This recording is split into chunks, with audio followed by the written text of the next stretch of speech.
வணக்கம். மாலை முரசு தொலைக்காட்சியின் 8 திக்கும் 8 மணி செய்தி தொகுப்பில் செய்திகளை விரிவாக பார்ப்பதற்கு முன் தலைப்புச் செய்திகளை பார்க்கலாம். 2026 புத்தாண்டு பிறந்ததை வரவேற்று நாடு முழுவதும் கோலாகல கொண்டாட்டம். நாட்டின் முக்கிய நகரங்களில் புத்தாண்டை வரவேற்று ஆடல் பாடலுடன் பொதுமக்கள் உற்சாகம். சென்னை கடற்கரைகளில் மழைக்கு நடுவே புத்தாண்டை வரவேற்று பொதுமக்கள் உற்சாக கொண்டாட்டம். மெரினா, பெசநகர் பகுதி, எலியட்ஸ் கடற்கரைகளில் மக்கள் ஆடல் பாடலுடன் மகிழ்ச்சியில் திளைப்பு. சிறப்பாக அமையும் என்ற நம்பிக்கையில் 2026 புத்தாண்டை வரவேற்கிறோம். ஆடல் பாடல் என புத்தாண்டு கொண்டாட்டம் மகிழ்ச்சியாக இருந்ததாக சென்னை மக்கள் நிகழ்ச்சி. சென்னையோட முகம் ரொம்ப பியூட்டிஃபுல்லாக இருக்குது. அதோட 2026 வெல்கம் பண்ணுறது இதான் ஃபர்ஸ்ட் டைம் இந்த மாதிரி வெல்கம் பண்ணுறது ரொம்ப ஹாப்பியாக இருக்குது. நெக்ஸ்ட்டு எல்லாரும் ஹாப்பியாக செலிப்ரேட் பண்ணோம்.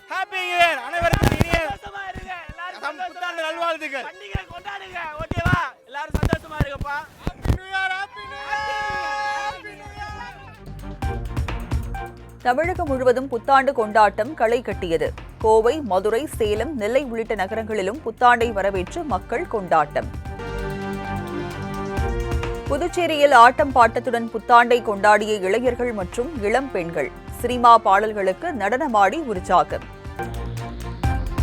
2026 புத்தாண்டு பிறப்பையொட்டி சென்னை பெசநகரில் உள்ள அன்னை வேளாங்கண்ணி ஆலயத்தில் சிறப்பு பிரார்த்தனை. வேளாங்கண்ணி புனித ஆரோக்கிய மாதா ஆலயத்தில் சிறப்பு வழிபாட்டில் திரளான கிறிஸ்தவர்கள் குடும்பத்துடன் பங்கேற்பு.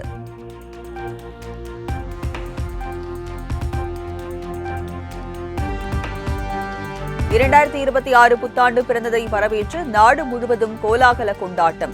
நாட்டின் முக்கிய நகரங்களில் புத்தாண்டை வரவேற்று ஆடல் பாடலுடன் பொதுமக்கள் உற்சாகம். உலகமெங்கும் வண்ணமயமாக பிறந்தது 2026 புத்தாண்டு. வான வேடிக்கை மற்றும் கேக் வெட்டியும் பட்டாசுகள் வெடித்தும் ஆட்டம் பாட்டத்துடன் புத்தாண்டை வரவேற்ற மக்கள். 2026 புத்தாண்டு வலுவான மற்றும் வளமான இந்தியாவை உருவாக்க புதிய ஆற்றலை புகுத்தட்டும். நாட்டு மக்களுக்கு குடியரசுத் தலைவர் திரௌபதி முர்மு புத்தாண்டு வாழ்த்து.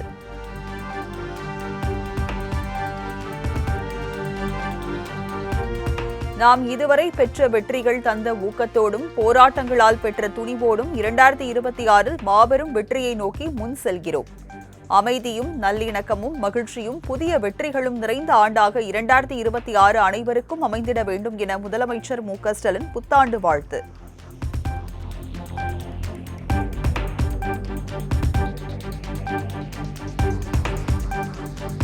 மலர்கின்ற புத்தாண்டு தமிழ்நாட்டு மக்களுக்கு நிறைவான சந்தோஷம், நிம்மதியான வாழ்க்கையை வழங்கட்டும். நீடித்த ஆயுள், நிறைந்த செல்வத்தையும் வழங்கும் ஆண்டாக 2026 அமைய இறைவனை வேண்டுகிறேன் என அதிமுக பொதுச் செயலாளர் எடப்பாடி பழனிசாமி புத்தாண்டு வாழ்த்து.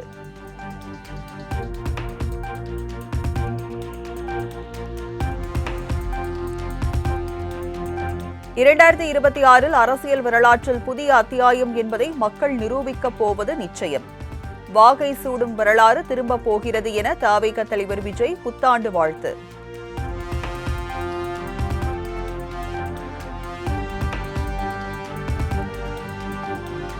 துணை முதலமைச்சர் உதயநிதி ஸ்டாலின், ராமதாஸ், பிரேமலதா உள்ளிட்டோர் புத்தாண்டு வாழ்த்து. டிடிவி தினகரன், வைகோ, கமல்ஹாசன் உள்ளிட்டோரும் வாழ்த்து தெரிவிப்பு.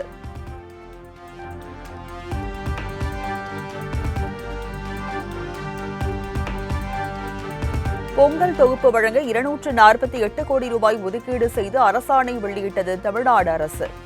ரொக்கப்பணம் குறித்த அறிவிப்பு வெளியாகாததால் மக்கள் அதிருப்தி.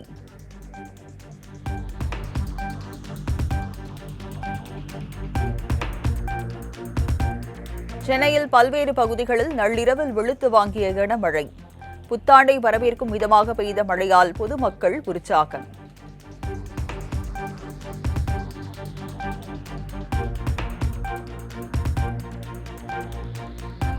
தமிழகம் மற்றும் புதுச்சேரியில் இன்று முதல் வரும் 3ஆம் தேதி வரை மிதமான மழைக்கு வாய்ப்பு.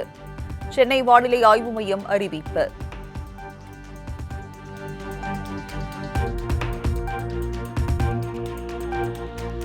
தமிழ்நாட்டில் இந்த ஆண்டு வடகிழக்கு பருவமழை இயல்பை விட 3% குறைவாக பதிவாகியதாக வானிலை ஆய்வு மையம் தகவல்.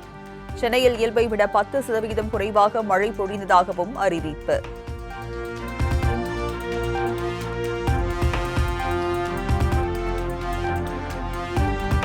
2026ஆம் ஆண்டிற்கான முதல் ஜல்லிக்கட்டு போட்டி புதுக்கோட்டை மாவட்டம் தச்சங்குறிச்சியில் நாளை மறுநாள் நடைபெறும் என அறிவிப்பு. தமிழ்நாடு அரசு சார்பில் அரசாணை வெளியீடு.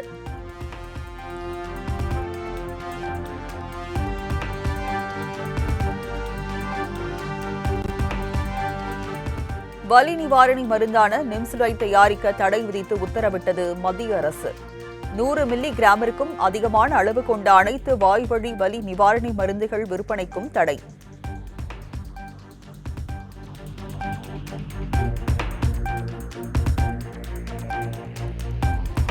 ஜனவரி 4ஆம் தேதி சீனா செல்கிறார் பாகிஸ்தான் துணை பிரதமர் இஷாக் தார்.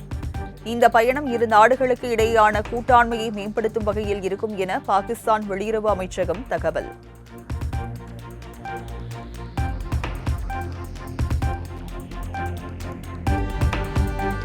ஜப்பான் நாட்டின் கிழக்கு பகுதியில் உள்ள நோடா கடற்கரை பகுதியில் சக்தி வாய்ந்த நிலநடுக்கம். ரிக்டர் அளவுகோலில் 6ஆக பதிவான நிலையில் பொதுமக்கள் வீதிகளில் தஞ்சம்.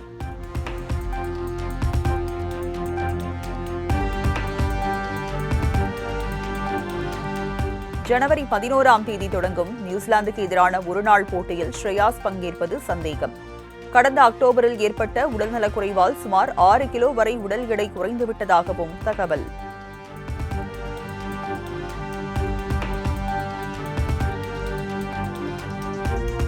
சென்னையில் வணிக பயன்பாட்டிற்கான எரிவாயு சிலிண்டர் விலை 110 ரூபாய் உயர்ந்து 1849 ரூபாய் 50 காசுகளாக விற்பனை.